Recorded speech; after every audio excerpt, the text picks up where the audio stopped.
अगर आपको पता चले फिर से एक बातचीत चली है कि एक और मंच तैयार किया जाए जिसमें सारी पार्टियां जिनका डिसएग्रीमेंट है सेंटर से वो इकट्ठे हों, एक स्ट्रेटेजी बनाएं और बीजेपी को 2024 में एक चैलेंज प्रेजेंट करने की कोशिश करें। निखिल, बहुत मुश्किल है। और शरद पवार खास करके को देखकर मुझे तो लगा कल तक, क्योंकि देखिए उनके अडानी जी के साथ बड़ी दोस्ती है, इसलिए उन्होंने वो कह दिया जो उन्होंने कह दिया। एक और चीज लेकिन राहुल गांधी तो हर दिन उनको टारगेट कर रहे हैं, हर दिन अडानी का मामला उठा रहे हैं। अब कब तक शरद पवार उसी प्लेटफॉर्म पे बैठे रहेंगे? जब अगर कोई उनकी मीटिंग हुई, जॉइंट रैली हुई, तो क्या होगा? शरद पवार क्या लोगों के सामने क्या रखेंगे? कल तक तो आप कह रहे हैं कि अडानी जी जो है वो देश के लिए बड़े अच्छे इंडस्ट्रियलिस्ट हैं, और वहां राहुल गांधी उनको चोर कह रहे हैं।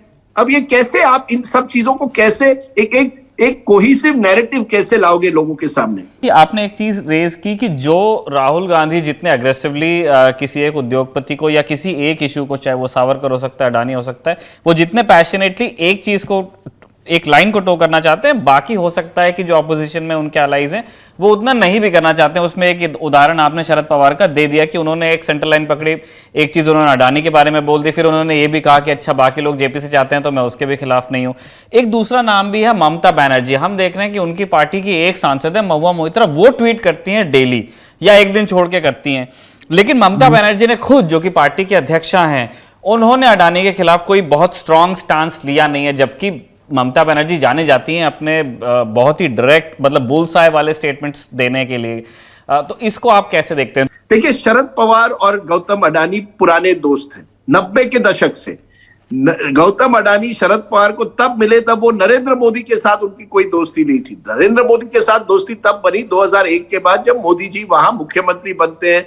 फिर जब 2002 के दंगे होते हैं तब एक गौतम अडानी एक रिसर्जेंट गुजरात करके ग्रुप बनाते हैं, और वो एक तरह से मोदी जी के एक तरह से लॉबीइस्ट आप कह सकते हैं, या मोदी जी की तरफदारी करते हैं। जबकि सीआईआई और फिक्की वगैरह जो नेशनल लेवल इंडस्ट्री बॉडीज थे, वो गुजरात सरकार को टारगेट कर रहे थे। अब ममता जी बड़ी इंटरेस्टिंग है, क्योंकि शरद पवार का लंबा इतिहास उद्योगपतियों के साथ है। मैं जानता हूं 80 के दशक में जब मैं उनको पहली बार मिला था, उनके चेंबर में नसली वाडिया वहां बैठे थे, तब बॉम्बे डाइंग और रिलायंस का बड़ा लड़ाई हो रहा था, नसली वाडिया और धीरूभाई अंबानी का। और शरद पवार नसली वाडिया के बड़े नजदीकी माने जाते थे। ममता बनर्जी एक ऐसी नेता है जो कहीं इंडस्ट्री के नजदीक नहीं दिखाई दी है।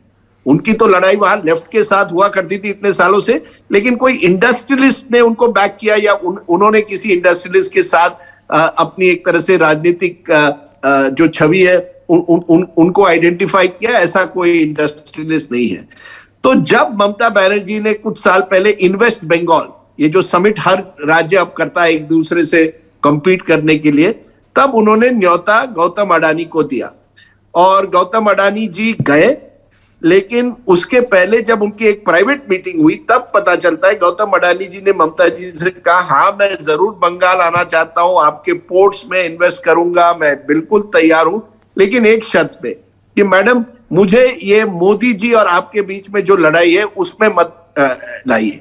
मैं बंगाल हर राज्य में जाने के लिए तैयार हूं, मैं तो केरल गया हूं, वहां पिनराई विजयन के साथ काम कर रहा हूं, लेकिन मैं ये राजनीतिक लड़ाई में नहीं पढ़ना चाहता। और ममता बनर्जी ने उनको साफ कहा, don't worry, you will be allowed to invest in Bengal and we are not here to get into a fight with mister Modi over mister Adani.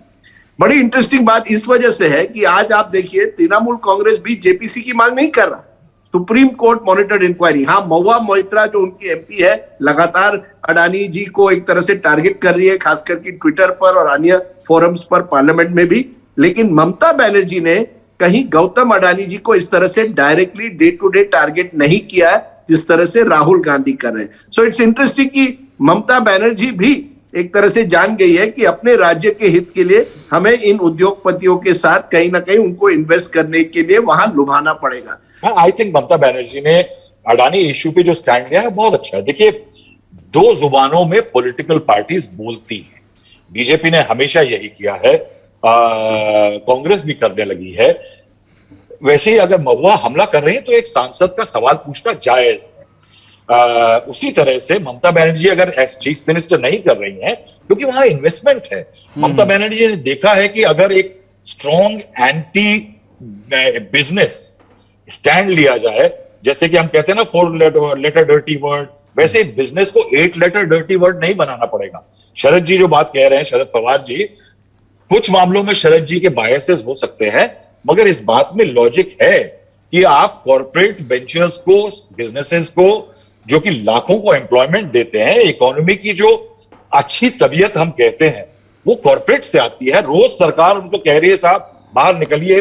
Rajdeep जी हजारों डिस्कशन कर चुके हैं कि the corporate sector is not enthused by what is happening, they should come forward. तो साहब ये रोज की उनकी मारामारी जो है, अगर कॉर्पोरेट वर्ल्ड फुटबॉल बन जाएगा, पॉलिटिक्स का ध्रुवी ध्रुव बन जाएगा, तो वही मनमोहन सिंह थे भाई। वो मनमोहन सिंह लिबरलाइजेशन जो 91 लेके आए थे तो मनमोहनोविक्स कहां जाएगी, जहां कॉर्पोरेट्स को एक सम्मानजनक जगह मिलती थी। तो जो गलत करे उसको सजा ठीक है, लेकिन कॉर्पोरेट वर्ल्ड को, बिजनेस को 8 लेटर डर्टी वर्ड नहीं बना सकते। तो क्या है कि ये पॉलिटिकल नुआंसिंग अगर ममता बनर्जी कर रहे हैं तो बहुत अच्छी बात है, क्योंकि बंगाल ने एक समय पे सफर किया कि वहां इन्वेस्टमेंट नहीं आता था साहब, वहां पे अनएम्प्लॉयमेंट की स्थिति बहुत भयावह थी। बिहार में आज भी वही हालत है, वहां पे इन्वेस्टमेंट नहीं आता है। तो उस किसी को अगर आपको लगता है कि बिजनेसमैन अगर यहां आके पैसा लगा रहा है और चीफ मिनिस्टर खुल करके उसको पॉलिटिकल इशू नहीं बना रहा है, तो कहीं ना कहीं ये बात समझी जानी चाहिए कि इसमें एक इकोनॉमिक लॉजिक भी है, और कई बार इकोनॉमिक लॉजिक भी जरूरी होती है। लेकिन इसको ममता बनर्जी का पॉलिटिकल रवैया माना जाए, ये नहीं कहना चाहिए।